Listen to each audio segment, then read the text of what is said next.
Meanwhile, let's work on Advent of Code 2018, day 10. That's where all the fun is, right? Day 10, the stars align. It's no use, your navigation system simply isn't capable of providing walking directions in the Arctic Circle, and certainly not in 1018. The elves suggest an alternative. In times like these, North Pole rescue operations will arrange points of light in the sky to guide missing elves back to base. Unfortunately, the message is easy to miss. The points move slowly enough that it takes hours to align them, but have so much momentum that they only stay aligned for a second. If you blink at the wrong time, it might be hours before another message appears. You can see these points of light floating in the distance and record their position in the sky and their velocity, the relative change in position per second. The coordinates are all given from your perspective. Given enough time, those positions and velocities will move the points into a cohesive message. Rather than wait, you decide to fast forward the process and calculate what the points will eventually spell. For example, suppose you note the following points. Yeah, see these. So coincidentally, this is exactly what we need to do, is get this parser to work. Let's take a look at what the requirements are. Each line represents 1 point. Positions are given as XY pairs. X represents how far left or right the point appears, while Y represents up and down. Negative, positive. Oh, okay. So up is negative.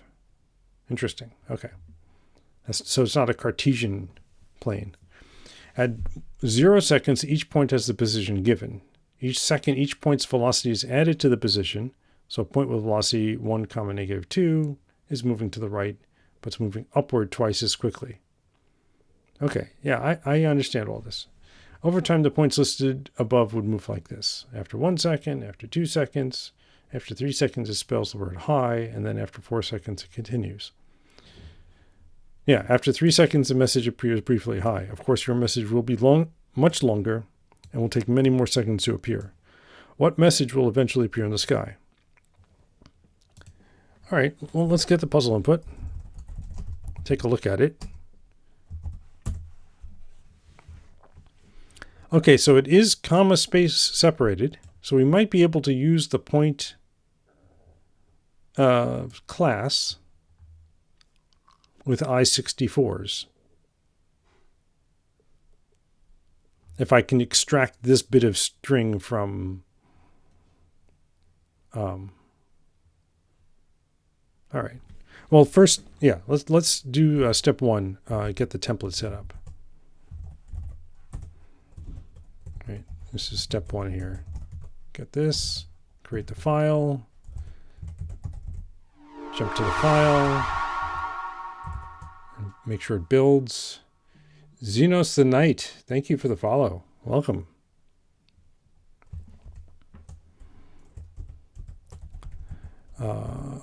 Let's change this to a 10. Let's change this to a 10. And add it here. And then it should switch to day 10 over here once I save. Perfect. Day 10, unsolved. Git commit. Oh. Day 10 template. Perfect.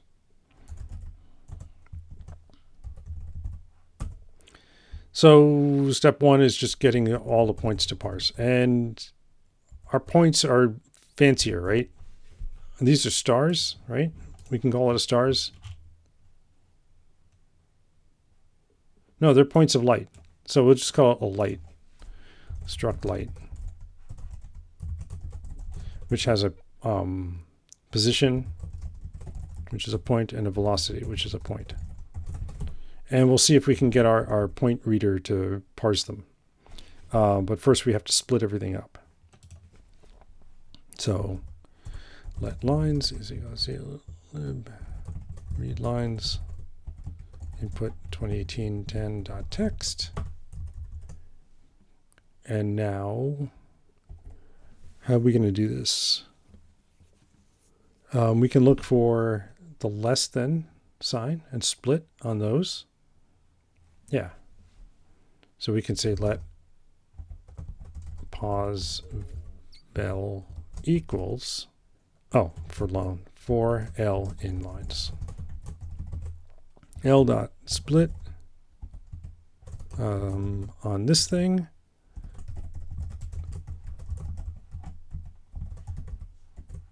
Right, and then position and velocity should be other unknowns.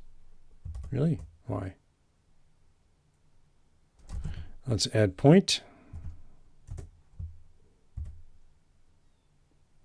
Oh. I guess I can just shove it in here.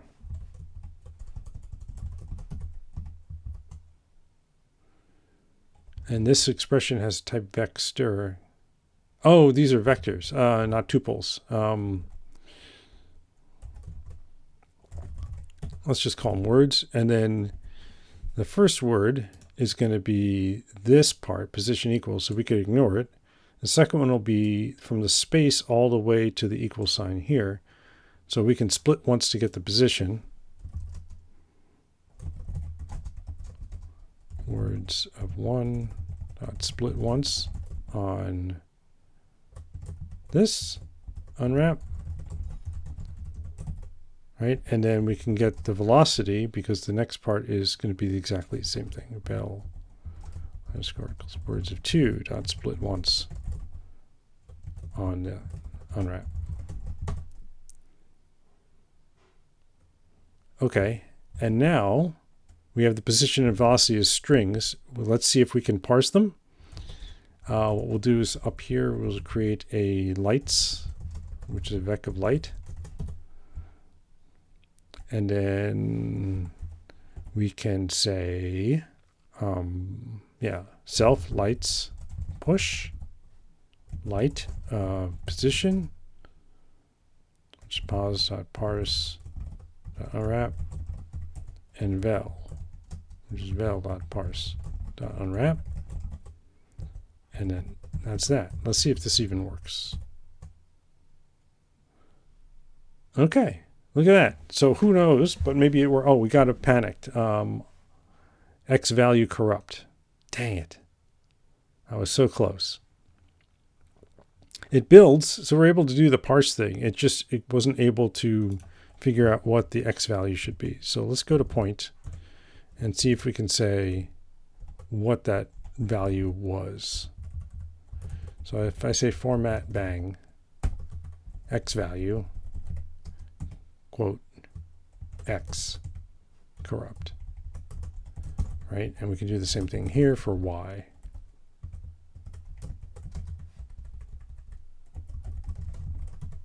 Like that, and then maybe we can see what it is. So it doesn't like the leading space.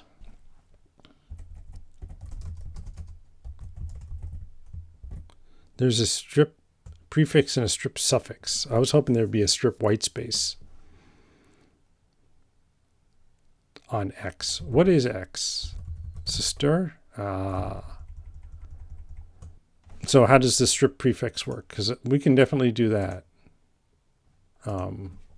Rust stir strip prefix. Oops.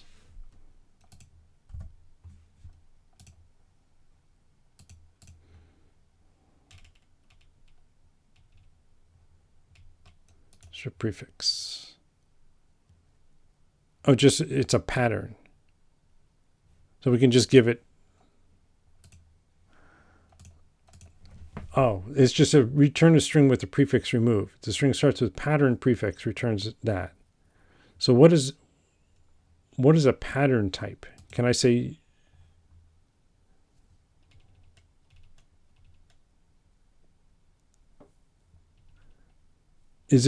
are there wildcards you can put in these patterns, I guess?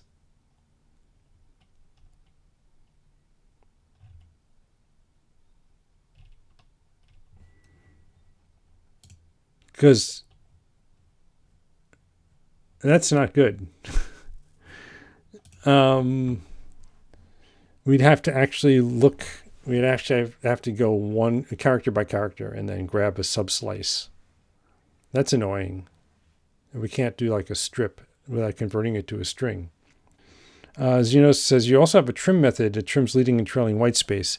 Yeah, I think that only works on string types though. Oh no, there's a trim right here. Look at that.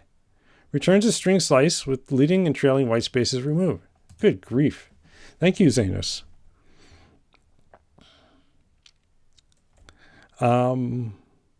Yeah, so we can just say returns a string. So we could say let x equals x.trim. We can do the same thing for y. Let's put these here. Let's save that. And now we got, okay, now it doesn't panic. Yay. All right, so if we go here, we should be able to see all the points. There's probably too many of them. Oh, it's only 390. That's not bad. We can print them out. Println like this, self lights. And we could just take a look at them. Tommy says you really start to make that kind of documentation work in your IDE. Compared to many other workflows that seem slow. I guess I'm not sure.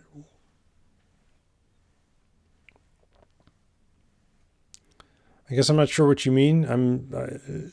Oh, you're saying look up the documentation while I'm in NeoVim rather than flipping over to a browser? Yeah. But I'm assuming that at some point I'm going to have the ability to just have everything in my head. So I won't need to look it up anymore. Is that arrogant of me?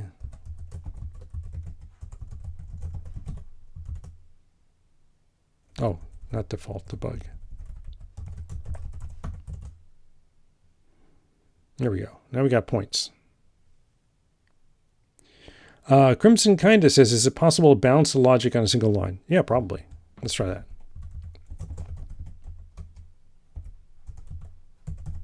If I can just type.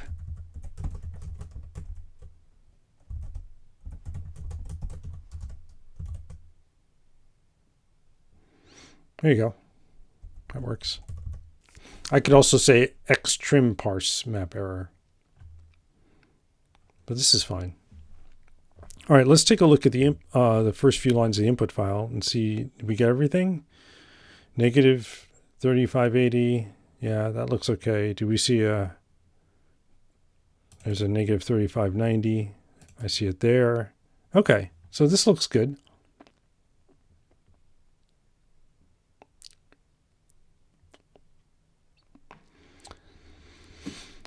It seems otherhead, if you think about the alternative, which is just letting the IDE memorize for you.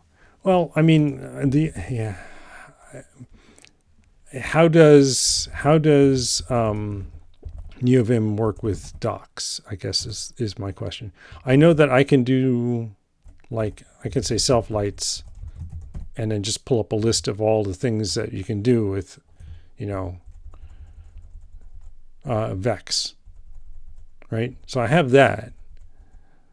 And it gives me the little documentation down here. So I didn't think to see, okay, well, let's look to see if there's a trim on the slice. So I don't know. I don't know what would be a fast way to integrate documentation in NeoVim.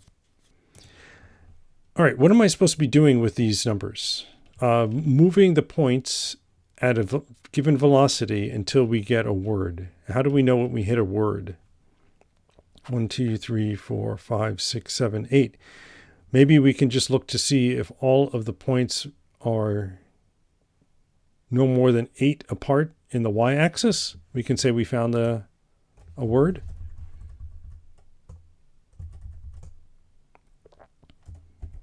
So we can just say should we make a copy of it? Because we might need it for part 2 as well. Light in self lights. I want to be able to mutate these things.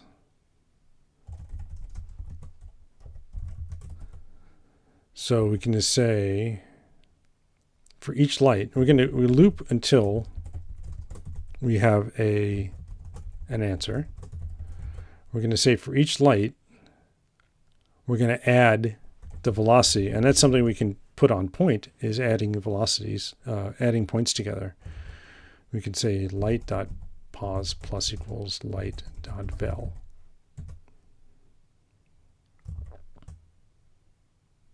Oh, I don't want to do that here. Let me switch over to Clippy. And we can't add plus equals, but we can add that to our point crate. And then we can just compare velocities.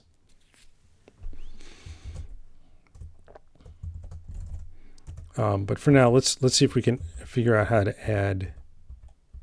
What's the standard compare? See, now I have to look up the documentation. Is this something that the JetBrains IDE would allow? Rust trait. What's add? Assign, I think it's called. Yeah. So I just want to put add assign in my code here. It's uncommon to see. Well, sorry, I'm sorry. I'll have to watch other people's other people who do NeoVim to see how they do the documentation stuff. All right, so here's our point. Let's do this here. So we're going to impl add assign. I have to put a t there, right? Add assign for point t. And we're probably going to need to put some trait bounds on that. Add assign, not self, other self. And we're going to say self dot x is equal to plus equals other dot x, and self dot y plus equals other dot y. And let's find out. There's probably going to be some trait bound we got to put on this for the type T. Let's import that. Can't use that on type T, but so it has to be add assignable. Yeah.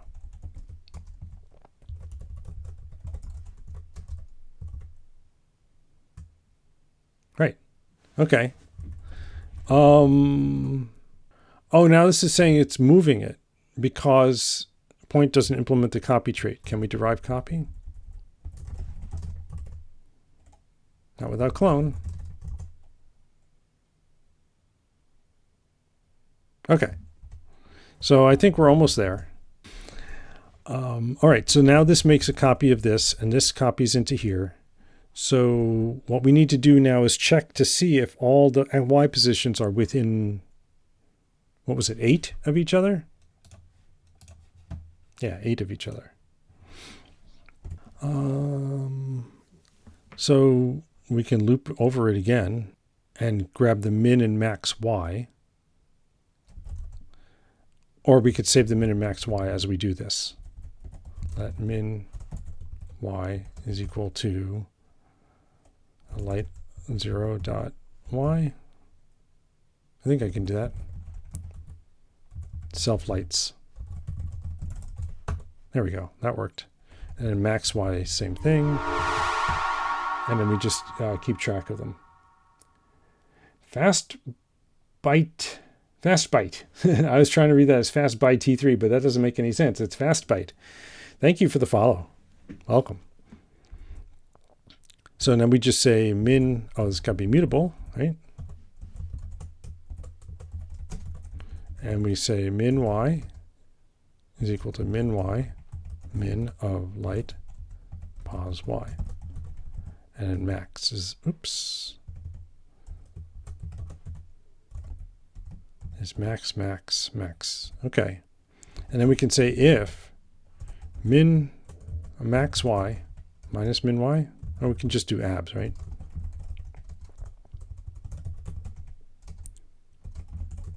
We don't need to. It should be fine. It's less than or equal to 8, break. I have no idea if that's going to work. Cargo run.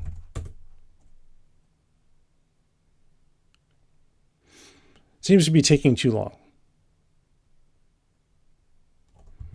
Yeah, definitely taking too long. This, I mean, it makes sense what I'm doing, right? We're adding the velocity vector to the position, keeping track of the min and max y values. And at some point they're going to be, we can print them out as we find them. It's going to be a lot of output though. Println y dist is equal to max y minus min y. And we can see if there's something else here. Maybe it's supposed to, maybe it's 9 or 10 for the actual input. It's coming down. Should I just keep going? 70, 60, 50,000, 40,000. I'm sure the bit rate is not keeping up with this, but I'll just pause for a second and let it catch up. So we're down to 19. I just want to see what the lowest y dist is before it starts going up again. There it is. 10.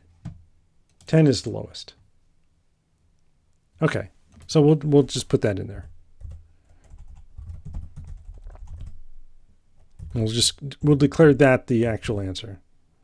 And now if I run, it should finish, but it won't tell me what the answer is, which is unfortunate. But now we have to translate this into a string. And we're going to go from min y to max y for y in min y dot dot equals max y. Oh, all we need to do is take all the positions of all the points and throw them into a grid structure. That's what we'll do. Let display equals hash set of, and I'm using i64s,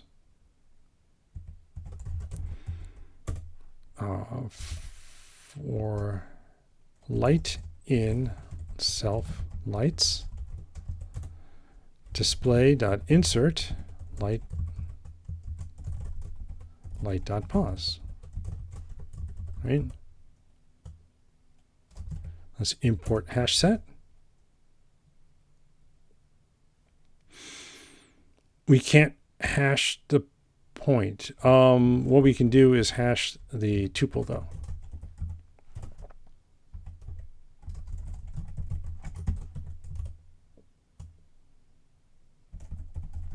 And that has to be mutable. Okay. So we're getting one step closer. And now that we have all the points, we can generate the display. I'm just going to print it out for now. And then I want to actually get it into this thing here. Actually, so we want to create let output equals vec new. And we're going to push 1 for each one. Oh, I do need to know min and max x also to generate the display.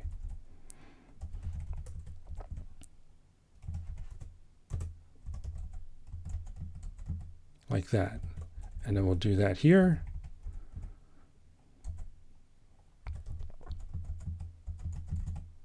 Right?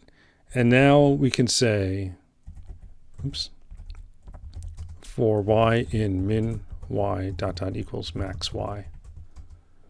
And for x in min x dot dot equals max x. And we'll say if let mut line is equal to string new, if display contains xy, then we're going to say line push of hash, otherwise it's going to be a dot.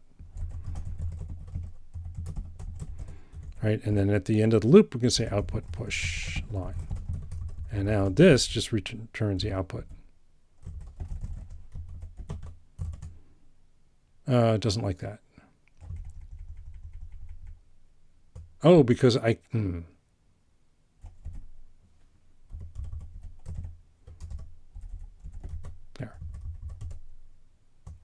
Cargo run.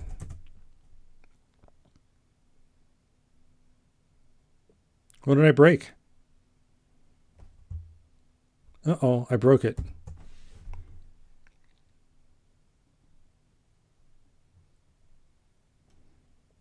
I didn't mess up a variable name, did I? These are all X's and Y's. They all seem to be correct, but we're not getting down to minimums. Oh, I do need to reset it each time, I guess.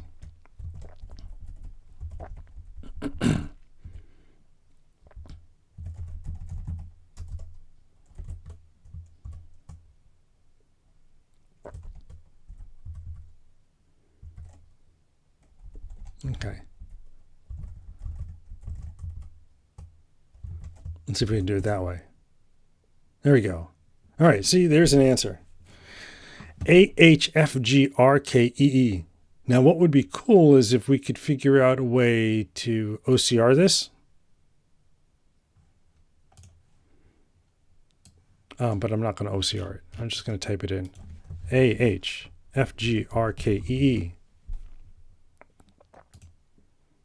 There you go. That's the right answer. I would have been highly surprised if that was the wrong answer. All right. That's not too bad. How long did that take to generate? All right. So almost 0.2 of a second. Yeah, I guess this is decent. This is a decent way to do it. Git status. So git add point, source point. Git show diff staged. So all we did here was implement add assign and have a better output. So we can say git commit improve point error output and implement add assign. Oh, I forgot the -m. All right, and then this is git commit -am 2018 day 10 part 1. Done. Let's take a look at part 2. Oh, it's all the way down here. Good thing you didn't have to wait, because that would have taken a long time, much longer than 3 seconds in the example above. Impressed by your sub-hour communications capabilities, the elves are curious exactly how many seconds would they have needed to wait for that message to appear. Oh. Well, okay. That's not a hard problem then. That's unfortunate.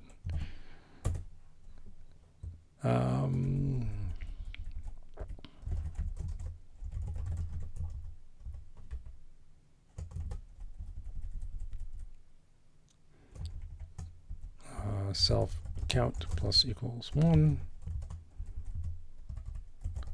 Self count. Let's pull Bacon up again. Run that. 10243.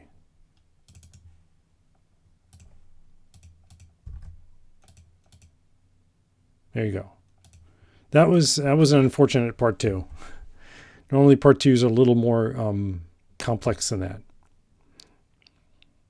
All right. Well, we got it. That's something I can be happy with. Clippy's okay. Git commit -am 2018 day 10 part 2. Does that give us enough time to do? Sip Bernard says that part 2. Wow. I think that gives us enough time to. Oh, look at that! The sleigh is now colored in. Very nice. Very nice.